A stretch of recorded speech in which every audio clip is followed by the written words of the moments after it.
Okay, children, now let's move to our next characteristic of life, that is metabolism. Okay, तो before reading मैं आपको थोड़ा सा बता देती हूँ मेटाबॉलिज्म क्या होता है. मेटाबॉलिज्म बना है वर्ड मेटाबॉल से. मेटाबॉल एक ग्रीक वर्ड है जिसका मतलब होता है अक्रेंस ऑफ चेंज. ठीक है, जब चेंजेस होते हैं, अब ये चेंजेस क्यों होते हैं? That changes occurs due to the chemical reactions. ठीक है, तो जो चेंजेस होते हैं बॉडी के अंदर, इसी वजह से इस वर्ड को हमने नाम दिया है मेटाबॉलिज्म. ठीक है, तो now we can define it as it is the sum total of all chemical reaction occurring inside the body of a living organism. जो हमारी बॉडी के अंदर जितने भी केमिकल रिएक्शंस होते हैं, जो लिविंग ऑर्गेनिज्म की बॉडी के अंदर जितने भी रिएक्शंस होते हैं, उन्हें हमने क्या नाम दिया है? Metabolism. Okay, now start reading. All living organisms are made of chemicals. हमारी बॉडी जो है कैसे बनी हुई है? केमिकल से बनी हुई होती है. These chemicals, small and big, belonging to various classes, size, function, etc. ये केमिकल्स हमारी बॉडी में स्मॉल मॉलिक्यूल्स के फॉर्म में या बड़े बड़े मॉलिक्यूल्स के फॉर्म में रहते हैं, और इनका जो फंक्शंस होते हैं वो अपनी तरीके की अपने अपने डिफरेंट स्पेसिफिक फंक्शंस होते हैं. ठीक है, they are constantly being made and change into some other biomolecules. इनमें ये जो केमिकल रिएक्शन होती है, ये इनमें जो मॉलिक्यूल्स होते हैं वो बनते हैं. जब they fuse with each other they form the biomolecules, और जब कभी के टूटते हैं तो ये टूट के भी स्मॉल बायोमॉलिक्यूल्स बन जाते हैं. These conversion are chemical reaction और द मेटाबॉलिक रिएक्शन. इन केमिकल रिएक्शंस को हमने क्या नाम दिया है? Metabolic reactions. There are thousands of metabolic reactions occurring simultaneously inside all living organisms, be they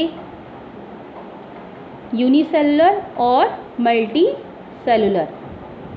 ये हमारी बॉडी के अंदर हमेशा इन केमिकल रिएक्शन चलते रहते हैं, चाहे बॉडी यूनिसेलुलर हो चाहे वो मल्टी सेलुलर हो. All plants, animal, fungi and the microbe exhibit the metabolism.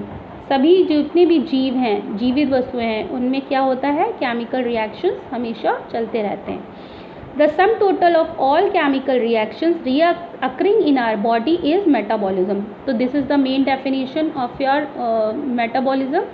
The sum total of all the chemical reactions occurring in our body is metabolism.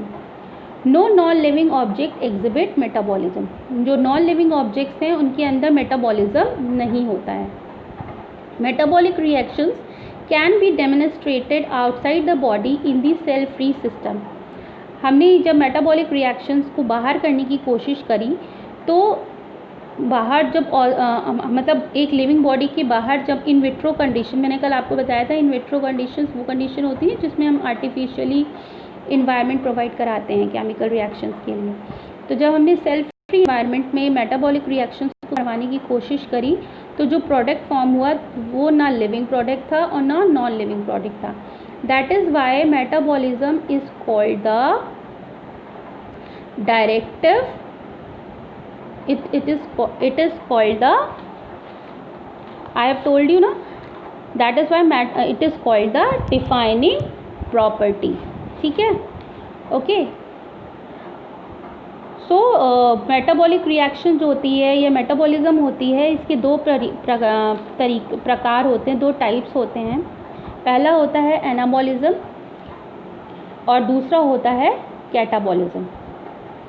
जो एनाबॉलिज्म होता है, इसमें building up of complex component from the simpler substances. जो body के जो simpler molecules होते हैं, जब वो आपस में जुड़ते हैं तो वो एक कॉम्प्लेक्स मॉलिक्यूल बनाते हैं. इस तरीके की रिएक्शन को हम क्या कहते हैं? एनाबॉलिज्म. ठीक है. और कैटाबॉलिज्म क्या होता है? कैटाबॉलिज्म होता है रिड्यूसिंग अप और सिंप्लीफिकेशन ऑफ द कंपोनेंट. वही जब बड़े बड़े मॉलिक्यूल जब वो टूटते हैं और एनर्जी प्रोवाइड करते हैं, तो इसमें तो इस प्रोसेस को हम क्या कहते हैं? कैटाबॉलिज्म. जो एनाबॉलिज्म की प्रोसेस है, जब कोई बड़ी चीज़ छोटी चीज़ में टूट रही होती है, तो उसमें क्या होता है, एनर्जी निकलती है। और वही जब छोटी चीज़ों को बड़ी चीज़ों में चेंज होना होता है तो उनको एनर्जी की ज़रूरत होती है। तो anabolism reaction releases energy and catabolism reaction required energy. इसका एक मैं आपको एक एग्जांपल देती हूँ। हमारी बॉडी में एमिनो एसिड्स होते हैं, आपको पता है ना। तो when amino acids units are joined together they form the proteins. Photosynthesis यानी प्लांट्स में भी देख लीजिए, फोटोसिंथेसिस में जब carbon dioxide, water, chlorophyll, sunlight, तब when they all together fuse with each other, react with each other, they form the glucose. ठीक, तो this we called the metabolism. I hope you all just understood it. Okay class?